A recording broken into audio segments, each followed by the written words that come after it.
abudu kanuk misha ben kiji cha ben gwadun che yemala ro ko na ngam ran e so da gwaj ran ko nel te kwa lwa ko nel be jona ma cha gwa jine jila kori na kan idi alatin cha gwa lon wo batatar karan jene gore balat kon idi ala chala kuri chen wo kon je ga lon kon bus chi kon wo gwa kon je ga lon chala re ni ko baka me juni wo jine kon wo ni jam mata gwa ni bu kule ne na gwa biso swar mo waram den be ko longa kamra la de kon idi bodu wala to na ka sande mi ko ja ka bus roi na kamal atugo na ka kwa mi ko ja ka bus roi na kamal atugo na ka dikene mi ko ja ka bus roi na kamal atugo ka baile mi ko ja ka bus roi na kamal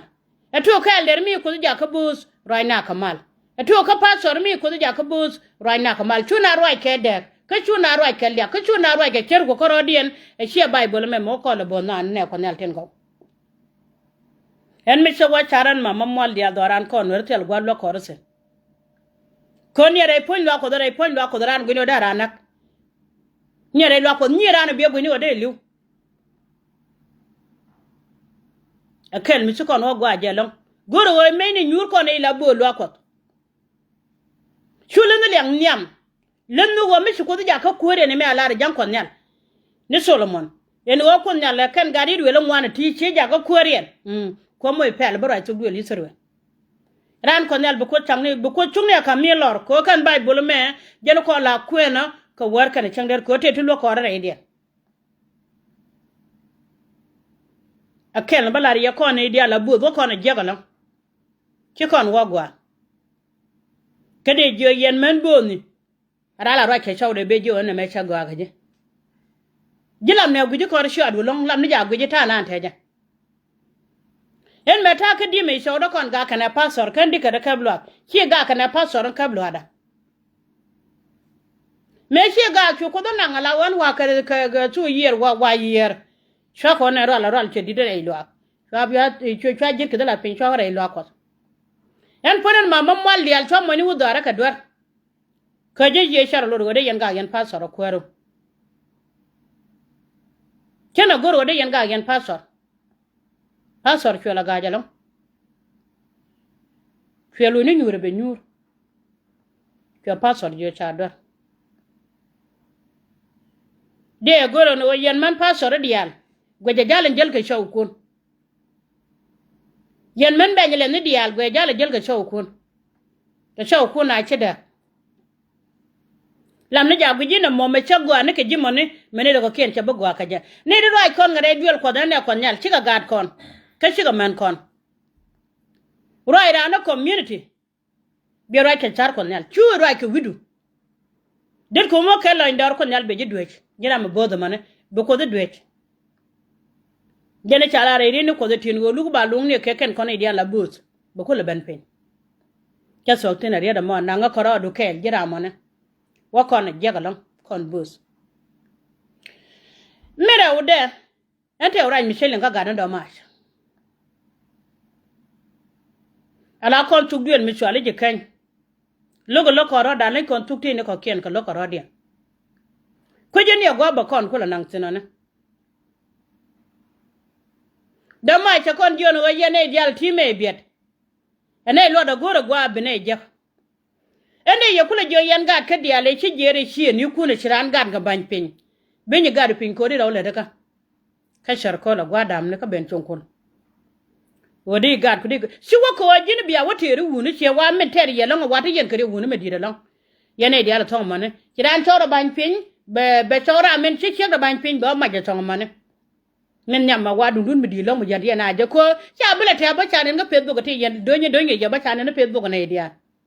kien mama mol dial karwa ko shedo nyede do ngaman ka shede do nyarbo ti shwale nyerdo do me shwale do wore me chalat kod yero do na la giyo kod yero do na la det ke winne ndi al wi mon che yi long me chalat ci guda wo shara na kara ci guda wo yen gad ya kenga gade da le ko le kemedit ko don wona me che tuk ku yen kana gad ku yen yak togru ni yen gad me changa da ne chi chen yen tin shara na kara do ne yen di kengara jerare garan wan wale na gad kaka an waji ne ko yen ga yara ma da de ne da fiye dundun e dungwane mi sharo jega gwa mande yara ka bala loy kele nene de yano nangro dun cha do goro gagang rede chalar gana do mach lemno do mach dunu ken nye to tin chi nya manak kon nyal ja ka ja gudien chala gwa bero lantin bran guru kara nak dega meme kona la re ngak ka ngak ne kon nyal chala gwa ba kon nang chin kon gad je kai pol kon ro dan long ko shin changa jo mam mal ya la jiran je kan yinu e ngaran je kan ku jila ga jogo ke jin ga jago ngula kon da ke no na mona e metare lebdan ka gwe ken wer ko ke jiben tew dia la wan ke long chala ni jiben tew chikara de jipan ga chal ni jipan ga chikara de lo nuole ja kon dial kan wan chikara de michina ben to do lan kon je kan bileno an ga jok an ga jak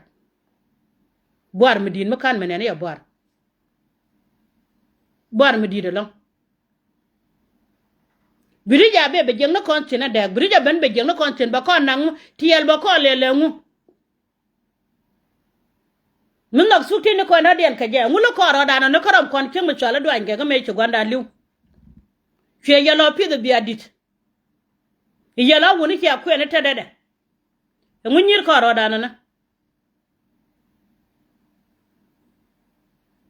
a waji dana wale ngu nyir ko ro dana ne ya barana guje no michelet ka ga jogla ne je ko kwi wej kabra la ro mla ne ga jagla ne kwi wej ke chwal ko na ga kire kelo ne agwanda ne kire ba ko rare de makelo mo ne tiel telo gwanda ngana sine ko nyal ten go cha wodor me dagro re ne ko jen barem na dagde ka dor me no gro de barem na pode de kon je kon ga kir ko nyal je kon belis long je ko kon pot doran na atu gore we kama kal ba kon malong na gambela doran kon gad kire na mana muru ay kon kendo kana chere gaw da doran gwalong duno jira mate de go gwana na kir meli wo kana kon da banda ndu an me do ne re men kir kana kon da chu gad kir banda ga jen en ki loite de yido my gada rede ki lare wo liebe nei e mata goma bene kon chuk baga jelip dole chala da mai dungi kon yala mo kene die de do armane ka jakel da doran gwalon ko chala ro yene dial mira mata ga cheke cha waka jan charkolo mo chudu tirar kon yal che chekdo genji mane wo charkolo she wo mati ga gad mutu karun wal badak mo da gad mutu cha wachu da sin gada mo chuje no ngo gwamane ko gwame che na jeksin che mara ande ro ajidi re diwar kagui kono won kon katenen konga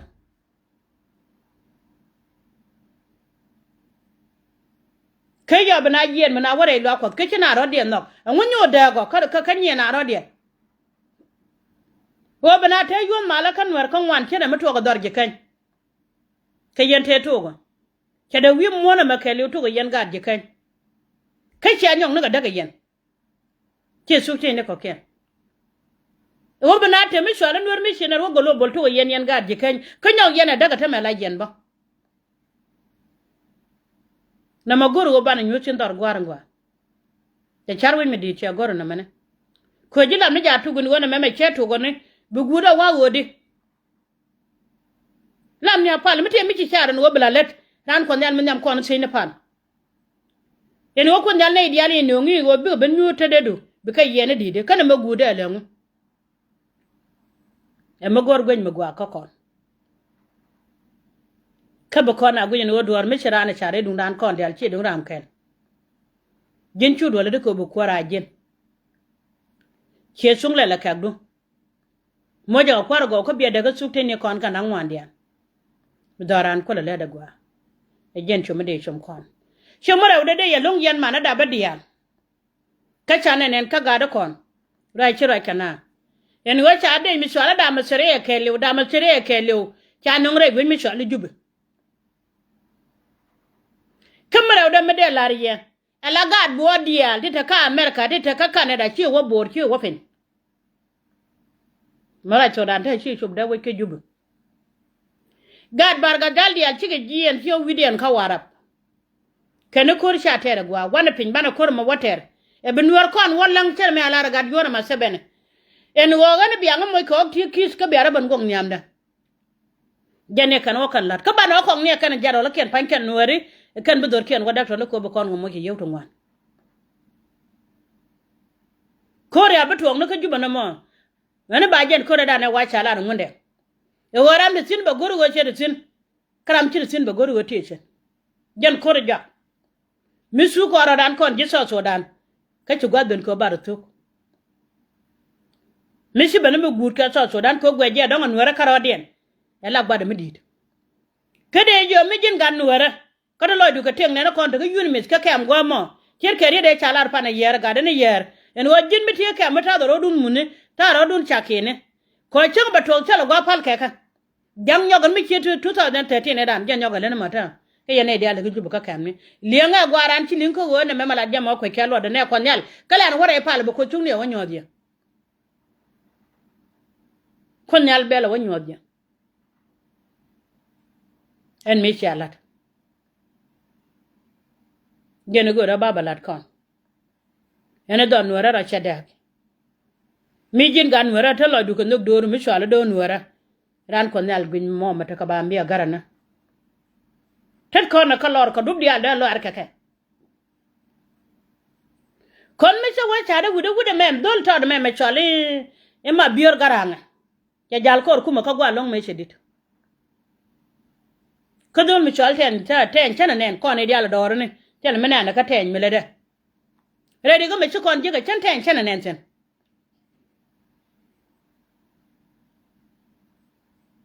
chana nen ten mi da guje ni wona me cha kware mi shu gwade ka she che ga chala nya jan ko contribution do ke no redial ande dor gwade ma cha da joje beta ken mi lon kana ka ga no ra chana nen ten ni contribution do ke no redi kan wan ken ga nen ten kana me guru ba ko chum no gwando ko ken widun te chunga yene ideal ga yunu min ala jube che doran kuma kuje lugu be chere makani ya lok kai shi lugu be chere me loge je kongo da chole jini chon mi shala nuer naga jini ga chon mi shala nuer che pal kene gore ba balat kon tel gwa bere bochen e ko chung no podje war waje changa wal die ka pay mbadak den ron kini dang ra wide je nang raw wide bakel de jo manda ba dial wana pala kon men were ko tel gwa bana me jek sin kana de bana ma janga ko da tan yalo na chala go bana jeksin ko don wore cha chuk bana ben ka ko nyal tibu ko rum banter ko re cha nong da mo sere ne tera mbiye ter ka kon ka rum kan kon nyal jin cholo ko pem jere ko madan me da ka jene da ka jaka mai kon nyal wel kan je ka di kan le kon nyal ka goy de ken dide muno ga jamba ku kon muno ga ba kwa do la ba do le je la ci kon ngach ka mu shi kon ngach du no kon nyal lat ka chab dia tere te wonga guje ka ka war kan changdar yani ko tungno podie joni yo kon je pal dial wana pal jube chabuwa gwa ndara wuten kajen te ga jumdan chang bada go jen changa te kon nyal podie ndia